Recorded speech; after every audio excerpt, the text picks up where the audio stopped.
And welcome to another episode of the Michigan Sports Truth Podcast. I'm Taylor Phillips. He's Ed Smith. We apologize for the delay for the undisclosed reasons, but here we are at least.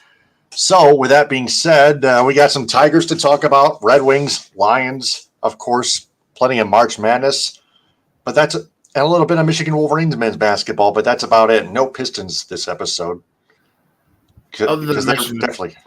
well, at least other than mentioning that they did beat the Wizards and Cade Cunningham looked magnificent while doing so. Yeah, they At did. least, 96-87. so at They're least for still the Cade's lost sake, leader of the NBA. but for Cade's sake, he's having getting the chance to finish the season out on his terms as compared to when his season got cut short last year. So for Cade's sake, in terms of his development, needing some reps, needing some games to play, I don't mind it as long as he stays healthy in these last few games. Get all the reps that you can and use it to fuel to prepare you for what you can do better for next year. Yep, that's true. So the Tigers, they sweep the Chicago White Sox to to start the season 3-0. Let's see here. There we go. They sweep the Chicago White Sox to start 3-0. They won 1-0 in game one, 7-6 in 10 innings in game two, and then 3-2 in game three. Wow. The pitching, especially the starters, but minus Kenta Maeda, who got crushed Saturday, plus the bullpen, they've been lighting it up, other than that one run that Andrew Chafin gave up earlier today on Easter Sunday. But really, the entire pitching staff in general, they've been throwing absolute heat, and they've been inducing outs as well. Well, not just that, Taylor. It's one thing to produce outs, getting your standard ground balls and fly balls and whatnot. Just about any other pitcher can do that. But what really makes you stand out is how many times can you get swings and misses? How many whiffs can you get from the opposing team on a given day or on a given start? And in the case of Tariq Skubal, who, by the way, became the first Tigers homegrown draft pick player to start an opening day game since – this guy, you might have heard of him. His name went by Justin Verlander in 2017. So he's the first Tigers draft pick to do that. It also happens to be his first career opening day start. And in that start, Skubal gave you 6 innings of work, scoreless, all of them, 6 hits allowed. 3 hits. My apologies. So that makes his performance even better. 3 hits, 6 strikeouts, and get this, even better, 0 walks. And he got over 20 swings and misses. That shows you pinpoint accuracy. That shows you control. That shows you having great command over not just your pitches, but also your selection and how you're getting batters out. That's how you're able to produce the kind of start that Skubal had, to where, frankly, all you needed was your offense to give you enough timely hitting, and we got that from Andy Ibanez, who I'll get to in a moment again briefly. But first, back to Skubal with his performance, what he did, which was setting up the bullpen, which, frankly, if you go back to near the end of last season, they have been lights out entirely. Going back to last September, I think it started against the Royals late September, and then it's carried its way up to now, to where even up to today, when that got broken, it was a consecutive streak of over 35 innings that the Tigers bullpen had put up. So that should be credited to their development as well, how they've been able to complement the starting pitching, whether it been from Skubal, whether it been from Jack Flaherty, who, by the way, looked strong himself with 6 innings pitched, only gave up a run.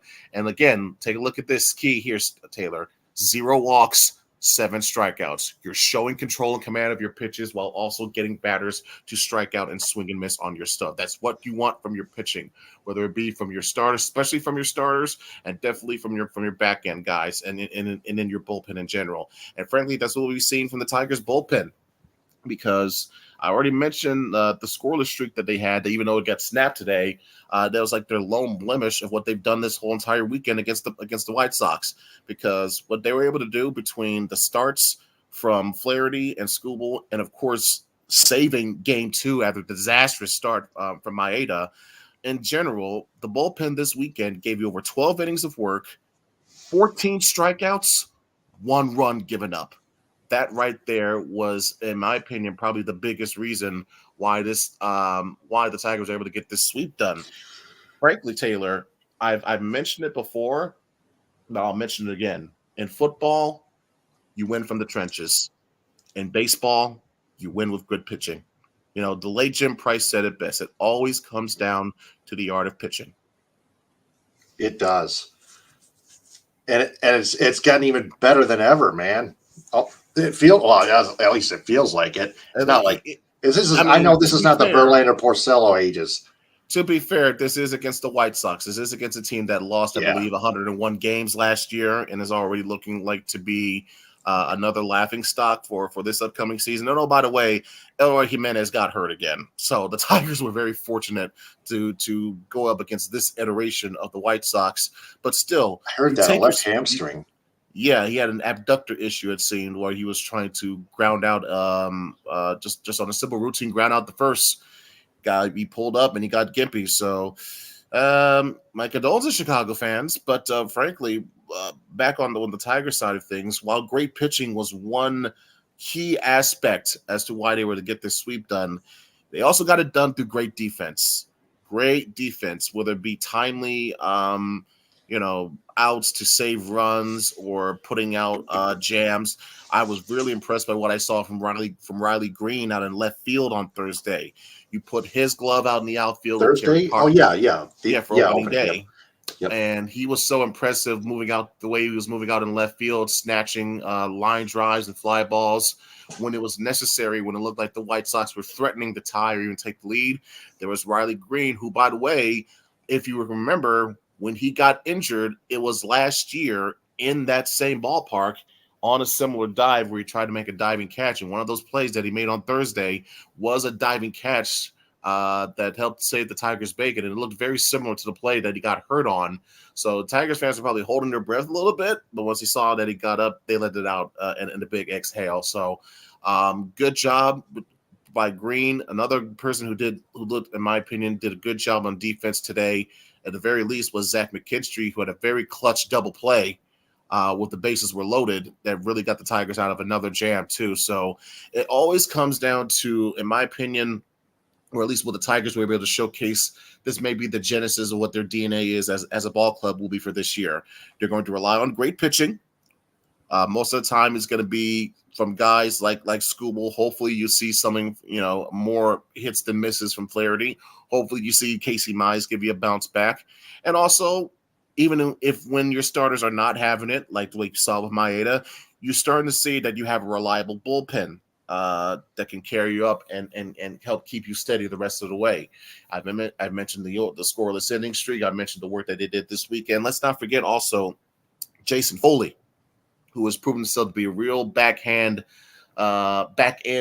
necessity in terms with his stuff and his velocity that he's able to touch, whether it be his fastball or his sinker. It is quite amazing, and it's starting to prove itself to be quite a weapon, in my opinion, and may prove to be quite valuable down the line in more ways than one. But when you get timely hitting as well, like we saw from Ibanez, who had the go-ahead hit, which proved to be the game-winning hit on Thursday. And then here he is again coming up clutch in the 10th inning with what a pinch hit RBI single, or whether you're getting timely home runs from like the aforementioned Green, or from Kerry Carpenter, or from Matt Canna, or like we saw today from Rogers, Jake Rogers, the catcher, who has shown he's got a bit of a sting, a bit of a bop in his bat from time to time. You always take that, because when you're a team that's been through the muck that the Tigers have been, and you've noticed that they've been able to persevere through it, they have seemingly the right front office mind in place. They have the right manager in place. They have some pieces that you like as terms of young core to want to build around, whether it be Torkelson or whether it be Skubal. Matt Manning's of the world, who someone argue he should be up here instead of Maeda, for example. But you can take what you get. you develop and learn on the fly. You grow and learn from that information, and you input it to what can help you improve and get to the next level. So what we're seeing here, a little bit of a trial and error, learn on the fly, but we also seeing a team that, let's not forget, was dancing. I wouldn't say dancing, but was playing around a little bit with flirting, I should say, with coming in close with the lead for the division last year. Who's to say they can't take that next step and try to compete for it more, potentially win it? I would say it's very much possible. I thought it was potentially possible, given the fact that we both know that this is the worst division in baseball. But seeing what they did this weekend alone, and knowing that the only team that kept up pace with them was the Cleveland Guardians, it gives you a little bit more optimism for what this team can potentially provide for you for this season. It does, yeah. The Tigers play the New York Mets at Citi Field Monday through Wednesday. Yeah, and Edwin Diaz is back, by the way. Mm-hmm. And he's improved as a closing pitcher. We'll see how they can keep it up, because it's been a while that we experienced something like this. This is their first ever. Well, I would say the first ever, but this is their first 3-0 start since 2016, and it is the first time ever in franchise history that they started a 3-0 start of their season with all those games decided by one run. So that's an interesting note worth remarking. Yep, and then their home opener against the Oakland Athletics the upcoming weekend. Now, is that Thursday? That's Friday, I believe, correct? I believe so. I'm looking it up right about now. Sure it is Friday through Sunday. All right. Friday and Saturday at 1:10, Sunday at 1:40, and then they're in Pittsburgh the following Monday and Tuesday, 6:40, and then 12:35 at PNC Park. Well, listen, Taylor, for a fact, like, it's become, in my opinion, one of the unofficial staples of the city of Detroit year in and year out, at least it pertains to the sports culture, and that is opening day at downtown at Comerica Park. It is, it gives you a sense of optimism. Hope springs eternal, the cliches and all that, but it is, when the weather is right, at least a very nice setting. Captures in a sense of what Detroit sports is all about.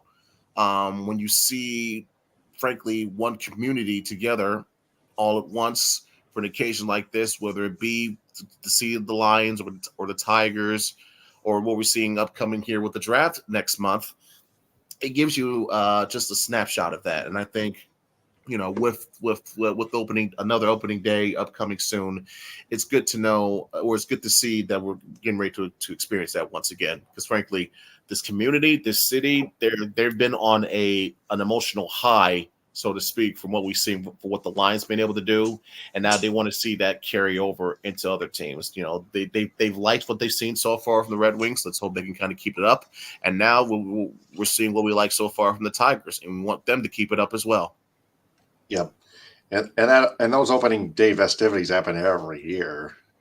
Yeah, it's almost like an unofficial local holiday at this point when you think about it, at least in my view. Yep.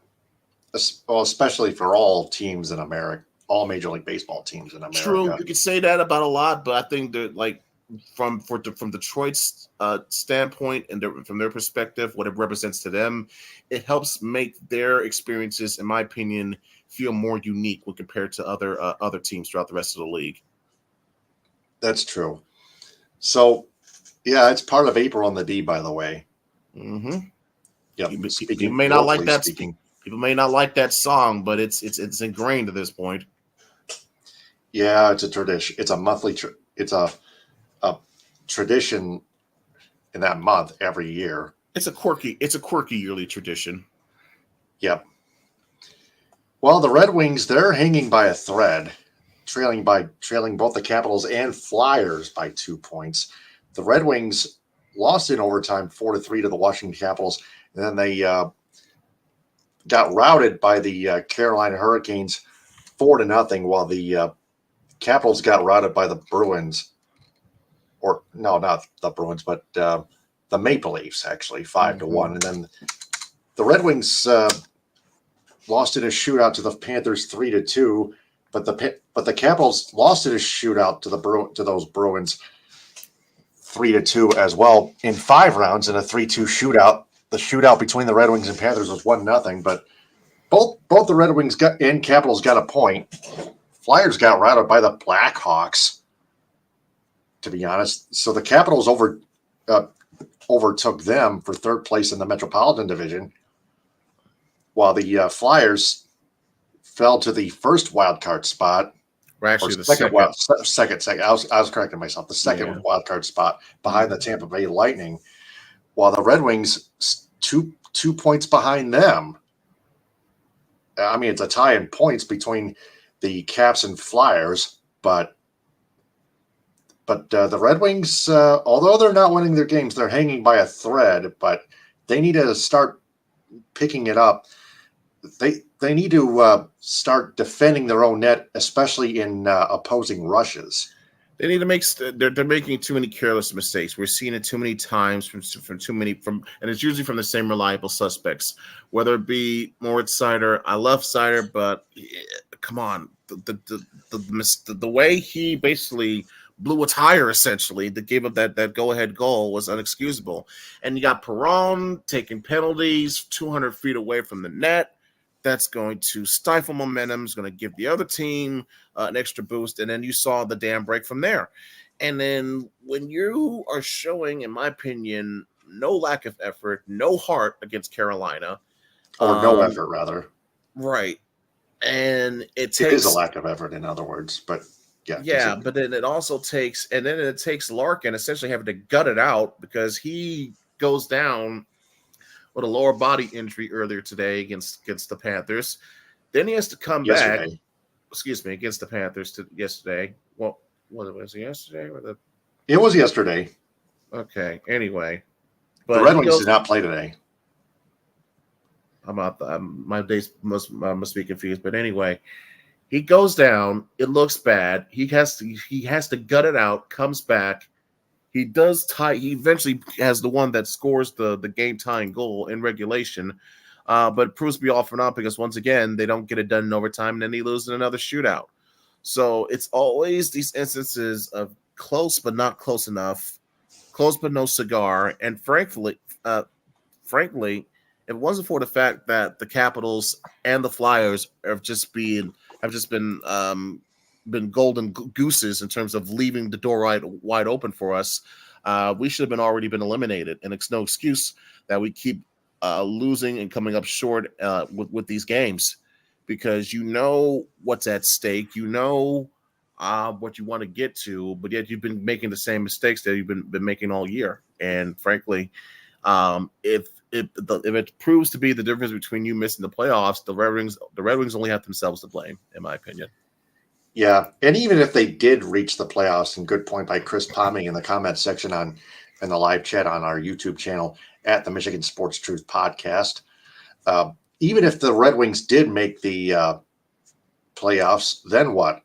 I would say just another first round exit. More than likely, depending on who that matchup would be, but it's you would still want something to hang your hat on in terms of an accomplishment based on what the past decade has been for this team in terms of being playoff flameouts or just falling out of the playoffs and not getting back to them entirely. And going on this stretch of futility that we saw in the last few years of Ken Holland and even in the first couple of years under Eisman.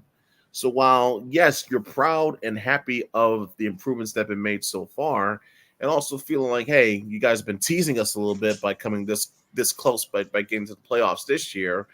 Now you're raising your expectations of, okay, now we know and expect you and want you to do better for next year.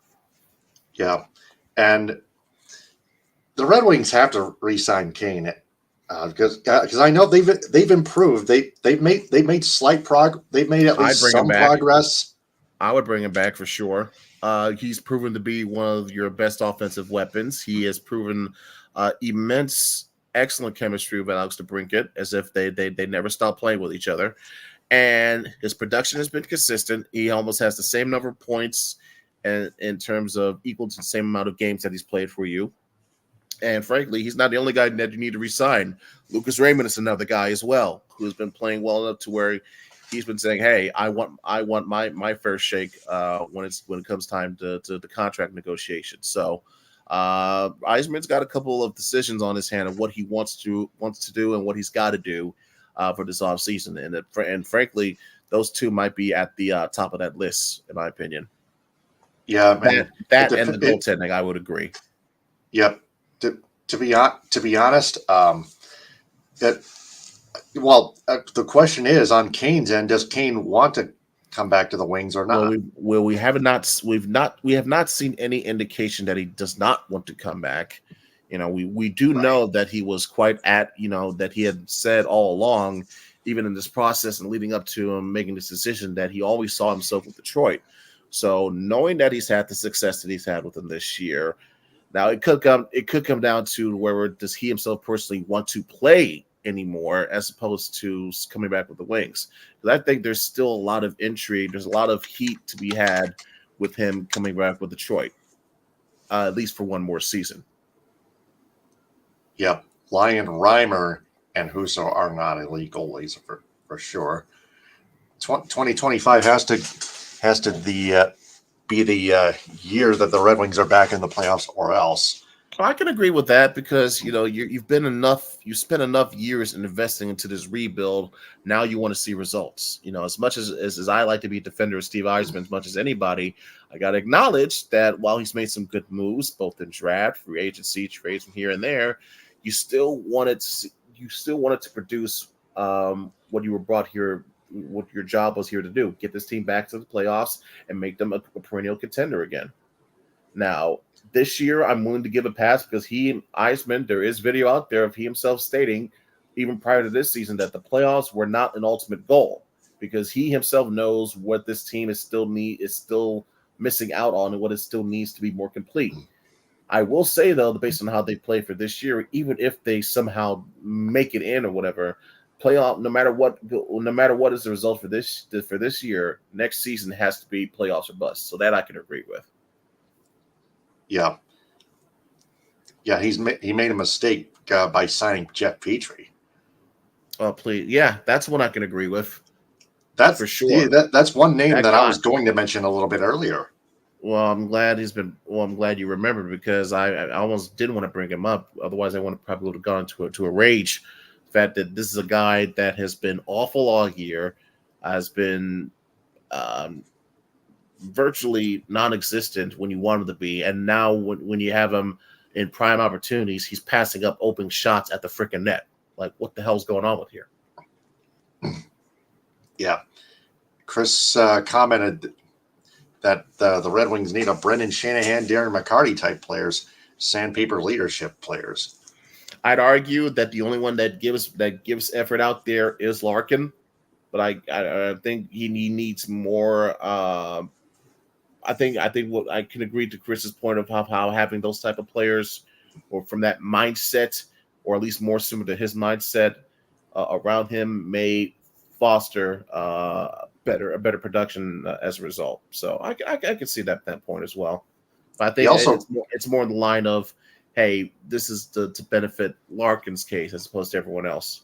He also commented that Kane did not step up in Larkin's absence, but he did score a good game-winning goal against the Columbus Blue Jackets. Well, guess what? Kane's not the only one. Are you going to be pointing fingers at DeBrincat as well, Brayman? There's other guys that goes around here for not getting it done. It's not just Kaner. Right. Could they bring back Tyler Bertuzzi? No, I didn't think so. No. All right. So, some breaking news. Former Detroit Lions cornerback Cam Sutton turned himself into the police after his domestic violence assault. The week before that, he was in the practice facility, according to Dan Miller of Fox 2 and the play-by-play announcer of the Detroit Lions on the radio when the team was notified of the incident. So it's a necessary update to show that at least this part of the it's a book you can officially close on in terms of getting some sense of closure, because from the moment that he found out of what was being levied against him, he essentially went on the run. We didn't know where he was. We didn't know where he was going to be at. We just knew that that authorities were looking for him. Thankfully, he has enough sense to turn himself in. You know, if he wants to plead his case, fine. If not, he has when it's right to or not to. But at the very least, this gives this case a sense of closure, to where he and the Lions can move on in their sense. He can have his day in court, and or face the consequences of his actions, and the Lions can can go upon their way of handling business as well. Because I think Rod Wood had mentioned, the fact that he had went on the run the way he did after it was determined that he was wanted for this crime, allegedly or not. That prompted the decision for the Lions to release him because of how he handled the fallout from his indictment going public. Yep. So at least that's gonna pretty much wrap up that developing story. So I guess the case is closed. Cam Sutton is showing. Well, that we can't say the case is closed. He still has to be arraigned. He still has, to have his plea, and he still has to have his day in court one way or the other. So we can't say anything on that matter is closed. But at least for this chapter with the Lions and everything, yes, that book is closed. He was released. They've moved on, and that's that.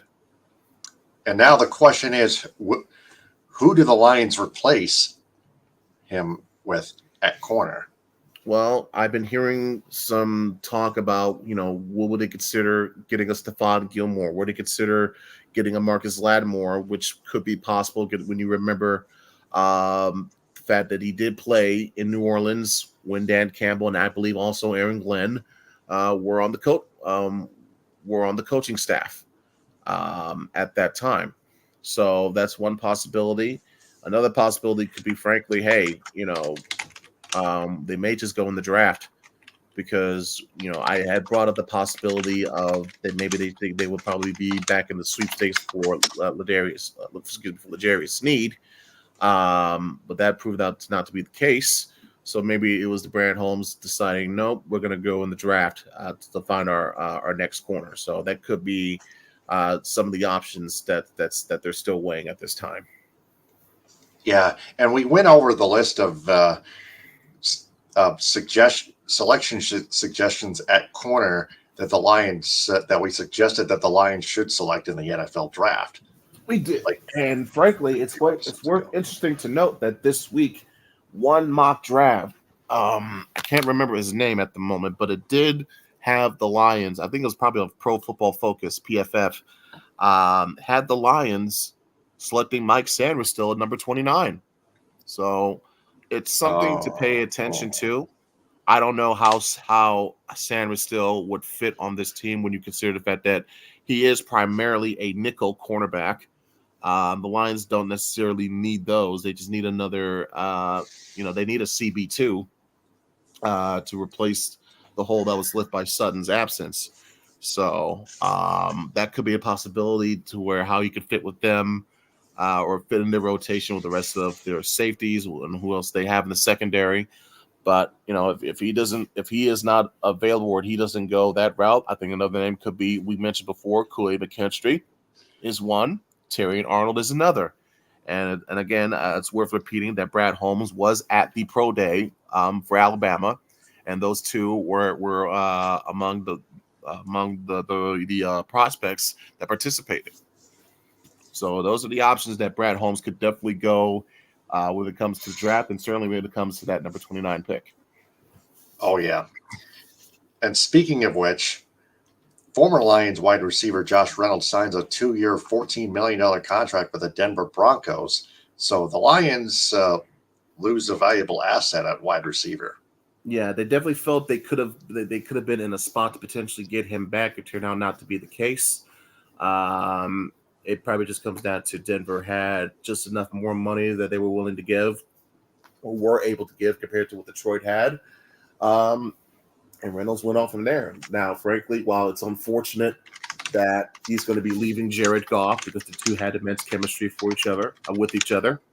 And it's also unfortunate that, unfortunately, his lasting memory of his time in Detroit, the fans are not going to remember the great catches, the constant, reliable first downs, touchdowns that he had provided all year. Unfortunately, they're going to remember how his tenure ended, and frankly, in general, by him dropping those passes in the NFC Championship game. It sucks, but it's an unfortunate reality that hopefully, in Reynolds' case, he can shake off that mystique and prove to be a valuable commodity in Denver.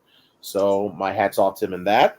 And frankly, if you're Jameson Williams, this is your opportunity to say, "Hey, I can now move up to that second slot on the depth chart. I can now move up so where I can get more snaps, I can get more looks, showcase my skills more to have more of a breakout season."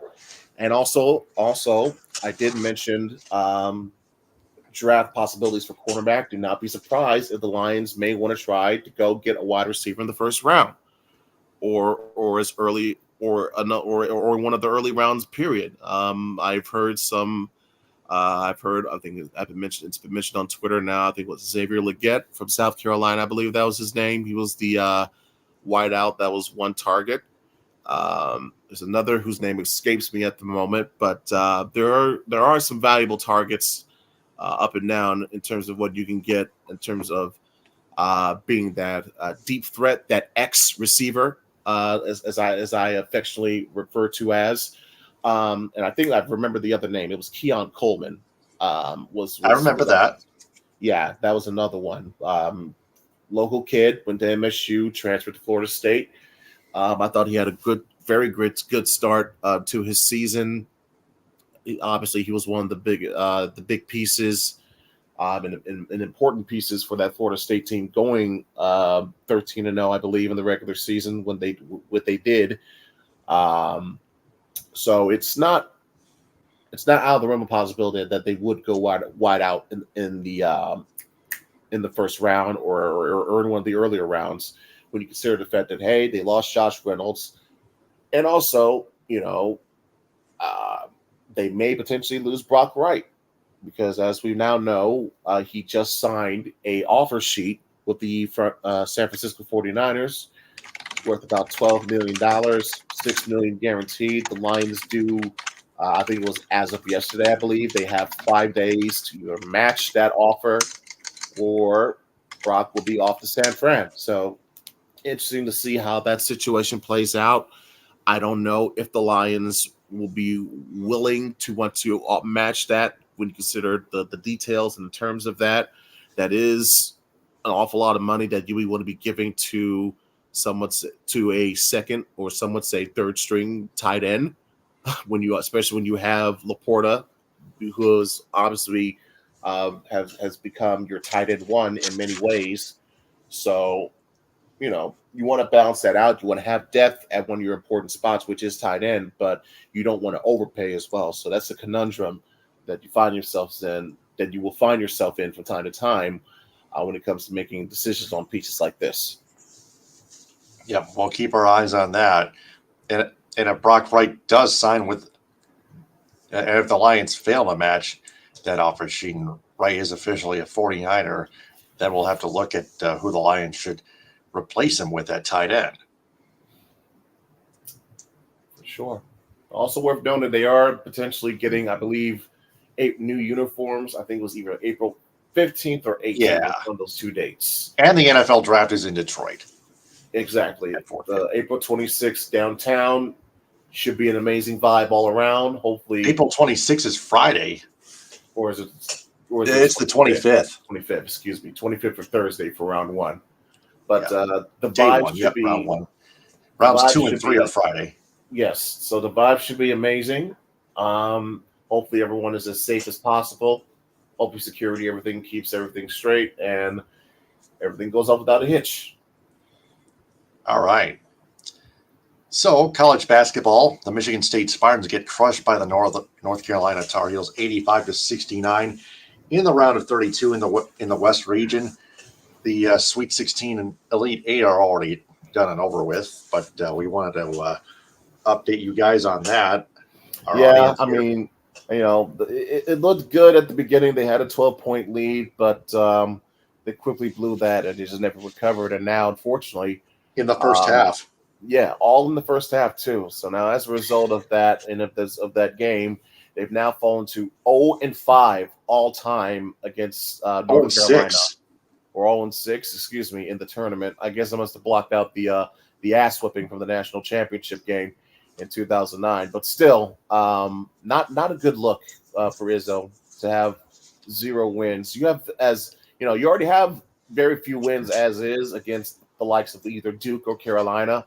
To have an offer against the Tar Heels in the tournament, not a good look at all. And that's not even trying to be snarky or troll for the sake of rivalry trolling. It's just, hey man, it's an unfortunate mark on his record, on his resume, but it's worth acknowledging.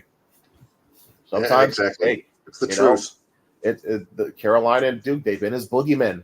They've been his boogeymen the pretty much his entire time as a coach at Michigan State. because And they have a really good basketball program. The Tar Heels have. oh yeah, time in and time out, and as good and as great as Michigan State has proven themselves to be, more often than not, you know, UNC's just had their number. Yep. The last 6 games they have, yeah. And then the Oakland Golden Grizzlies, I know they pulled it. They pulled an upset in the round of 64. They came close, but they lost to the North Carolina State Wolfpack 79-73 in overtime in the round of 32 in the South region. Yeah, it was a very valiant effort, but the big man for NC State, DJ Burns, he just proved to be too much down low, down inside. And while Townsend had another good output with 30 points himself, it was just too much to overcome from NC State. And frankly, they should have. They really can't feel too bad about that loss. At least I wouldn't, because that same NC State team just pulled off an improbable run to the Final Four by beating Duke today in the Elite Eight. So hey, Yep. that's what Oakland can hang their hat on. They took a Final Four team to the limit in this tournament after beating, of all teams, Kentucky. That's a great season to hang your hat on if you're Oakland, for sure. Yeah, I got to be proud of Greg Campy and his Grizzlies, Golden Grizzlies. Mm-hmm. The Michigan Wolverines men's basketball team hired Dusty May as their new head coach. Ed, what is your grade on that? I think my grade on this is I'll give this. I'm between A minus or B plus. I think this was a move that was necessary. You needed to go in opposite direction of what this coach brings to the table in terms of philosophy, system, everything else, versus what Juwan Howard had in place when he was running things here. So that's usually the name of the game when you want to go. When you want to change things up, go from one coach to the next, especially when things have been falling off. You want a coach that has things that are the antithesis of what you've just been dealing with. So you're seeing here the guy, Dusty May, he's been shown a tendency to turn around programs. He did lead Florida Atlantic to a run to the Final Four last year. Another tournament bid for this season. He's won over 60 games the past 2 years. That is a winning percentage of over 8.822 to be exact. And the deal that is getting, it is a long-term deal. It's a deal that says this is a rebuild, but not too long of a rebuild. He's getting 5 years, being paid about $3.75 million annually. And I think eventually, as you see with turnover from one staff and administration to the other, you'll see that for sure. You'll see the usual decommitments, transfers, for both inwards and outwards, NIL, the whole nine. Especially when you have potential players and coaches coming over from Florida, from FAU to Michigan. That's always a possibility. And then when you have in May a guy who has said, quote, that he wants to make this program look easy on the eyes, it shows you the kind of mindset that he wants to bring to the table. And I do believe, correct me if I'm wrong, that John Beilein may have had a hand in getting May hired at Michigan. So It could be that the two have had ties, or the two have had conversations before, or they've had some type of camaraderie or have known each other at some level of degree. Whatever the case may be, I think it shows that Coach B does have the confidence that May has what it takes to steer the ship at Michigan. And frankly, I think what you need, or what he could need, could be something similar to what Beeline had his last few years. A system of assistant coaches that runs one side of the ball. And frankly, if this leads to Luke Yaklich coming back, I would very much be an approval of that for sure. So I'd say overall, I'm between B plus A minus territory for the grade for my grade for the hire. I'll go with B plus for now. Let's see what happens next season, which I can't wait for. So the speaking of the Michigan Wolverines, terrible news on the football end. The defending national champions, cornerback Rod Moore. Speaking of cornerbacks, Rod Moore tore his ACL in the spring game and is likely going to be up for the entire 2024 season. That's a big blow, because that's a return. That was a potential returning starter from the national championship team that brought versatility, that brought experience, and that brought depth to a secondary that was going to be losing some people, most notably Mike Sanders still to the NFL draft and whatnot. Now, thankfully, you still have Will Johnson, who is returning, and some see him as the best quarterback that's returning to his school for this upcoming season, and for good reason. You saw he's been able to do all year long, primarily, most especially against Ohio State, against Marvin Harrison Jr. So his presence will most definitely be important on that side of the field.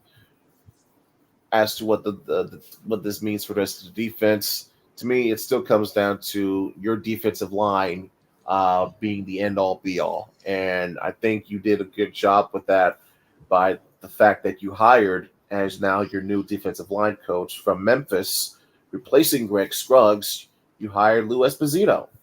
Esposito is a Kalamazoo native, so he has local ties. He was the D-line coach as well as the defensive coordinator for the Broncos for Western Michigan. I believe it was from 2017 to 2023, or excuse me, 22. Excuse me. Again, it was in the mid 2010s. I know that for certain. Served about 6 or 7 years. Was recently at his alma mater of Memphis, and now here he is to be, in my opinion, one of the most important coaches in this Michigan staff, and that is that defensive line. So when you have now your D coordinator in Wink Martindale, who some may be questioning why is he being hired, well, it's simple. He is the godfather of the defensive system that has been ran in place for the past few seasons now under Michigan. It started with Mike McDonald, it continued with Jesse Minter. Now here it is under Wink Martindale. So frankly, it's a good fit in my opinion. And when you have the rest of the coaches being sewn up in the right spots, bringing in Tony Alford of all people from Ohio State was a great move.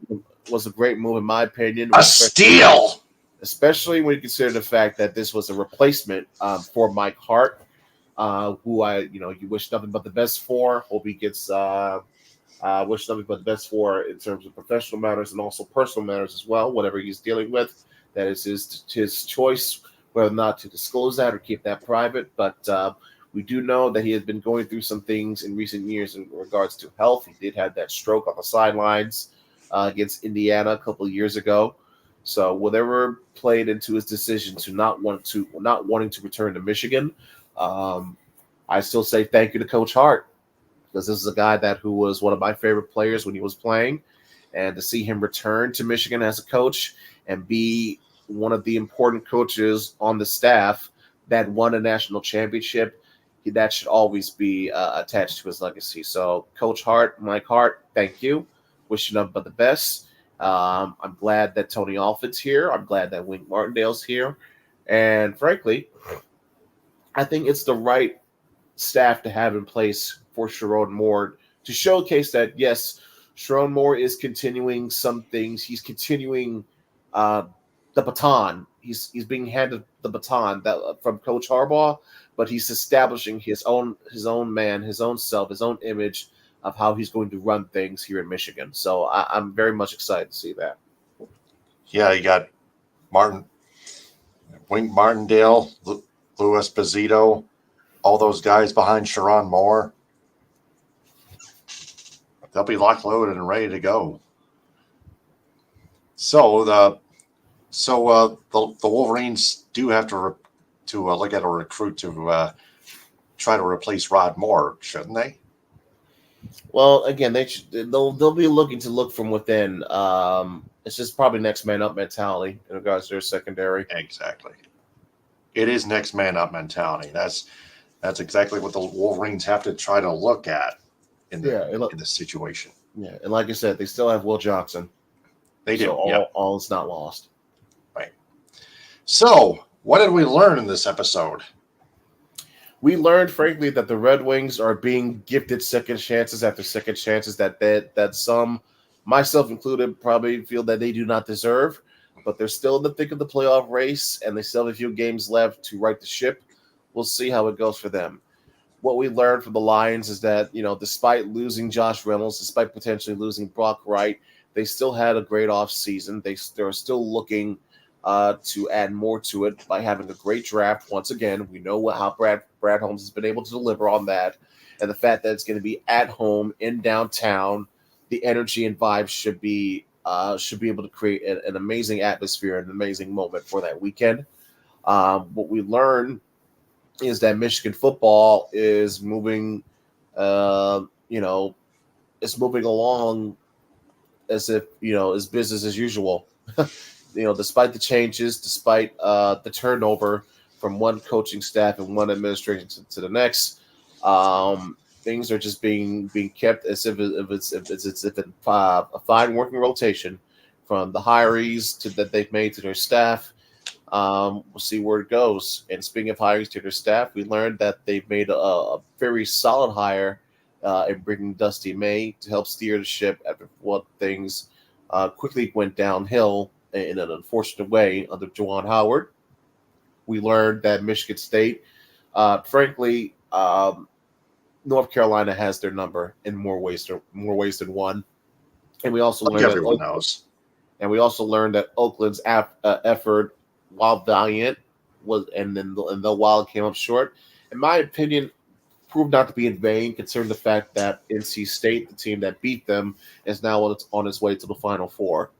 And frankly, what we finally learned that the Tigers, hey man, they're here, and they're here to play some baseball. I understand it's against the White Sox, but when you open the season on the road against a divisional opponent and you sweep them behind great pitching, terrific defense, and timely hitting, that, in my opinion, should give you a good feeling for how you would want the rest of your season to look, and gives you confidence to attack that next series and go on from there, because that's how you want to get off on a good foot to start the season. So couldn't be more happy from what we saw from the Tigers, in my opinion. Yep. What I've learned, the Tigers, big sweep to start this season, but it's only the beginning. They got the Mets. They got the lowly A's to open their home season. The Tigers have to sweep the A's, period. But they just can't take them for granted. But it's kind of a sign of things to come for the Tigers. The Red Wings, like I said before, even if they did reach the playoffs, they're still not going to make a deep playoff run. And Yzerman still has work to do. I still have faith in him. I don't think he's going to be on the hot seat. Patrick Kane has to stay with the Red Wings because he's one of those valuable assets that help the Red Wings make at least some progress coming closer to the playoffs than they did the last 2 years under head coach Derek Lalonde. And I would give Derek Lalonde another shot at next season. So please, all is not lost, Red Wings fans. Please hang on tight. The Lions, well, Josh Reynolds had to go, I guess, but the Lions still have had a great offseason with free agency. They got the draft next, of course. Michigan State, men's basketball, Tom Izzo. He says he's never going to give up, but who knows? He's still, from what I'm indicating, he's still not retiring anytime soon, despite him already being like 70-ish years old as head coach. The Wolverines, good hire on their men's basketball program. Dusty May, like we graded before, a B+ to an A-. Their football team, it's a new age, even without Rod Moore. They still have Will Johnson, as Ed Smith pointed out, and they had a really good hiring in Lou Esposito as their defensive line coach to join that gallant, that new coaching staff led by new head coach Sharon Moore, the next man up mentality. So that's what we've learned on the Michigan Sports Truth Podcast. I'm Taylor Phillips. He's Ed Smith. Follow the Michigan Sports Truth Podcast on X, Instagram, and TikTok at Michigan_Truth, and like its Facebook page. Subscribe to its YouTube channel at the Michigan Sports Truth Podcast. Like our videos and turn on all notifications on the bell icon. Follow it and listen to it in audio form on Spreaker. Follow me on X, TikTok, and Instagram and YouTube at DT2Phillips. Follow Ed Smith on X, Instagram, TikTok, Twitch, and YouTube at EdSmith313. Business shout-outs go to Athletico Physical Therapy on Woodward and Ferndale, the B4 Foundation, Cali Tickets. Call Mark Goldman at 877-225-8425 or visit CaliTickets.com. Creative Embroidery of Cadillac for designing the Michigan Sports Truth Podcast logo on my long-sleeve shirt and T-shirt. Cuts by Melanie in Lake City, the JC Youth Foundation. Let's Roll With It, Rolled Ice Cream in Cadillac. Follow them on TikTok at the Food Mafia LLC and on Instagram at the Food Mafia Rolled Ice Cream. And like their Facebook page, Let's Roll With It, Rolled Ice Cream. The Food Mafia's Let's Roll With It, Rolled Ice Cream, that is. Northern Star Event Rentals in Cadillac. Get a hold of Heather Krajewski at 231-884-8195. And on Facebook, spring is already here. Summer's around the corner as well. So order your bookings today. Union Barber in Birmingham, United Food Service Solutions of Grand Ledge, Michigan, United Mobile Power Wash and Dry Ice Works in Southfield, and Well-Being with Catherine Palms. We'll be back probably next week sometime. We'll arrange things first, and then we'll yep. So until then, for Ed Smith, I'm Taylor Phillips. Signing up. Remember, we observe and detect the truth about Michigan sports because the truth is out there. Hit them with a hind. Ta-ta. Take care and stay safe, everybody. Happy Easter. Indeed.